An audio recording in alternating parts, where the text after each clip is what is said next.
But one person who did not live up to their guarantee, Diana Taurasi, when she was challenging Caitlin Clark and saying, this league's basically going to eat you up. You are not ready for this league. Caitlin Clark has basically shoved it up the behind of the bottom of every single WNBA player this year. She is Rookie of the Year officially. I don't even understand why there was even a conversation about it. She is absolutely dominating. And so the WNBA, what they obviously do is they go out there and they send out a tweet where they're talking about previewing the WNBA playoffs, because of course you take the worst league team in the league and you get them to the playoffs. That's what the number one pick does every single year. But Caitlin Clark absolutely did that. When they're showing that, James, if you're the WNBA, who are you going to promote as the Indiana Fever like superstar? Let me think about Caitlin Clark, maybe? No. Right? Why would they do that? Why would they put Caitlin Clark? Caitlin Clark is nowhere to be seen. It is not Caitlin Clark. I don't even know who it is, but it doesn't even matter. That's the whole point. I don't even know who it is. And Caitlin Clark, the Rookie of the Year, the face of the franchise. The Indiana Fever, by the way, outdrew the Indiana Pacers this year. Get out of here, really? They averaged 1,000 more fans per game, and that was just home games, than the Indiana Pacers did this year. And this lady isn't even on the WNBA's tweet about the team. This is the stupidest crap I've ever seen. I saw your tweet. The only reason we're talking about this, despite our producer Alex constantly talk about Caitlin Clark, we need more Caitlin Clark. Yeah, right. But I saw your tweet, and you were showing that tweet that they previewed the WNBA playoffs, and there was only one person that I recognized from those pictures, and that's only because she was at the Fanatics Fest. I had no idea who those other ladies were, but I know who Caitlin Clark is, and the vast majority of Americans have no idea who these ladies are. They only know Caitlin Clark. So instead of promoting Caitlin Clark, you promote somebody else. When Michael Jordan was a rookie, he was on the David Letterman show. They didn't put Stacey King on there. Yeah, so Brittany Griner's on here, right? Brianna Stewart. I sit here and kind of recognize them. I am not a big basketball guy.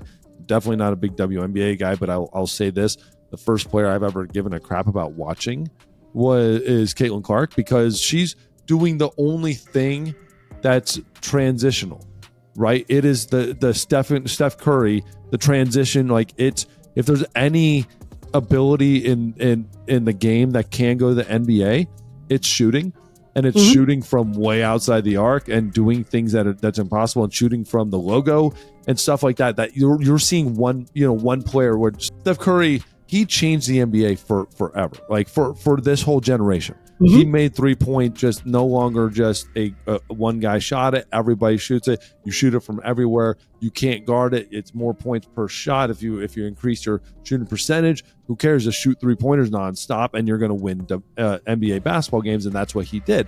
That's what he's doing. Caitlin Clark's the one player I've been able to do that's been able to just shoot. Just give me the ball, give me the rock, and I will make this shot. And in a close game, in a tight game, in a blowout game, it doesn't matter if she's got the rock.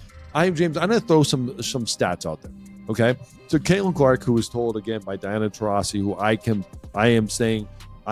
this is my opinion, but she 100% got her off of the Team USA because she could not have. There's two reasons. One, she didn't want anybody to take away her thunder. And two, that stops Caitlin Clark from matching her Olympic history. So she now is going to miss 4 years of Olympics and be one behind Diana Taurasi. She will never be able to match Diana Taurasi because she missed this one.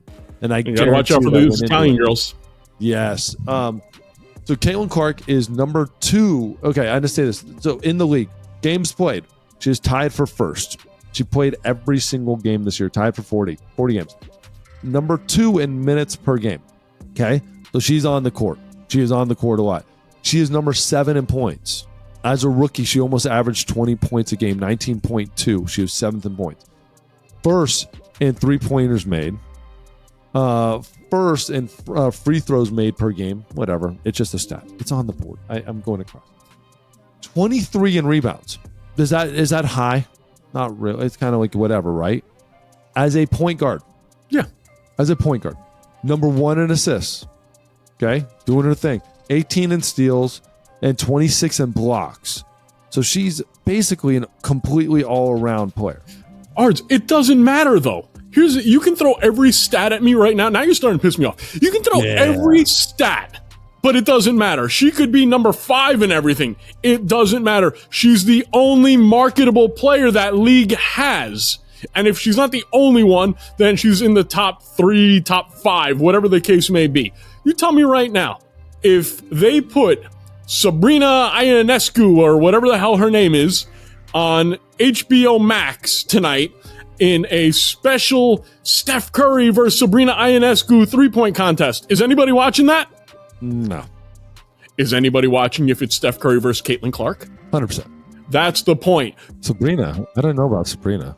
Yeah, she's the only one that I recognized from that picture that you sent on Twitter. She's not even. That's so awesome. She's not even in the picture. But the point being is, she's marketable. You're trying to grow the game.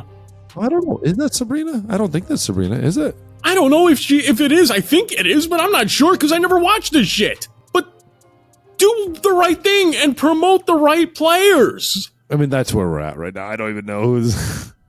I thought that was Brianna Stewart. That's Brianna Stewart, dude. Sure. No, all right. Brianna Stewart. It's not. You're right. It's Ionescu. Okay. See, that's where we're at with this. All I know is Caitlin Clark's not on it, which is so ridiculous. Why do you hate her? Who is controlling this? Because if I'm the WNBA, here's the thing: she's a cash cow. She is the money. She is the face. She is it. Like, she's got support. Like, in every other league, if that player was through, like, you'd be like, yes, we are pushing you. I don't care what anybody thinks. Why do you? This is where I'm trying to figure out. We know that WNBA players don't like her. We know it, and we know why. Caddy, she's taking away the fans. She's bringing a whole nother element to the game that only care about her. You can say because she's white, or because she has a boyfriend, or whatever. There's a million different things that people are saying about it. You can hate her for whatever reason as a player. If you don't like the attention, if you don't like that she won a college championship over you, or that she got picked first and you didn't, or whatever, or she talks a little trash. She's got a little Michael Jordan-esque where she's not afraid to let you know. At the same time, play the game right? And she's not dirty.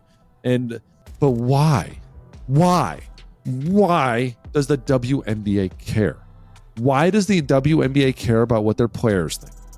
That's what I can't figure out. If the players have a problem, the league shows that's your problem, man. That is your problem. We're here to make money and make the league better. And this is the only thing that's made money and made the league better is her. And they should be promoting the living hell out of her. I don't care if a player's black. I don't care if they're white, brown, yellow, Puerto Rican, and Haitian. Whatever, they can belong to the Zulu Nation. If you know what that reference is from, put it in the comments. The only color I care about, if I'm the WNBA, is green, because that's what she brings. A ton of green. If I was the commissioner of the WNBA, I would wear a freaking Caitlin Clark jersey 24/7, 365, because that girl is going to ensure that I'm going to make more money. Go to the NFL's, go look at the NFL. Look at every single pregame video of NBC does, CBS does, ESPN does. Go look at anything the NFL produces. Go look at anything the NBA produces. Go look at anything Major League Baseball produces. And all you're going to see some very familiar faces non-stop. Watch anything on the NBA and see how many times you see you see LeBron James, right? Yeah. Anything from a couple years ago, it's Steph Curry, LeBron James. It's basically it. And then you're going to throw some other guys in there, KD, and then you're going to throw some other guys. You know, Major League Baseball, it is Judge and Ohtani nonstop. And it should be. You go to NFL, and I mean, the preview for the season, the NFL showed the Taylor Swift like 4 times more than anybody else. At the same time, Taylor Swift is bringing in money. They are not afraid to just say, okay, we'll play this card for as long as we possibly can. And they start showing Chiefs players, like randomly, all the Chiefs players like Kelsey and Mahomes, and it's just nonstop. But you get it. And I get why. They're the Super Bowl champions and the number one most spectacular billionaire girl singer in the world who brings a whole nother dynamic in is right at your fingertips. Play it. and you got the girl that everybody wants to see, and you're not even promoting her, brother. You got the golden goose, and you're killing the goose. You're killing the goose. Ugh, frustrating. But Caitlin Clark, you can come on to the show. We'll promote you. We love you, and we actually think you're a pretty good basketball player too. I've heard you're pretty good. I wouldn't watch it because I can't stand watching the WNBA. But yeah, you're a marketing machine. You're a cash cow. So I love you. I will challenge you to a blindfold 3-point contest, and if you stand in the box and try to hit a fastball.